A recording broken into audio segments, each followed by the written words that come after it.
చివరికి ఆడవాళ్ళు కూడా మొదలెట్టారమ్మా, నమశివాయ నమశివాయ నమశివాయ.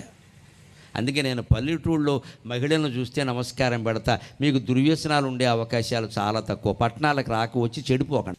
పట్టణాల్లో పరిస్థితులు వేరుగా ఉన్నాయండి. మగాడు తాగితే మేము తాగకూడదా, మగాడు తిరిగితే మేము తిరగకూడదా? ఇదా స్వేచ్ఛ?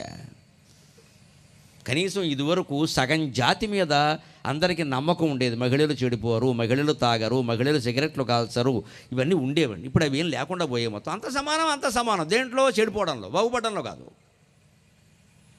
చదువులు ఉద్యోగాలు సమానమైతే పర్వాలేదండి, తాగడంలో సమానమా?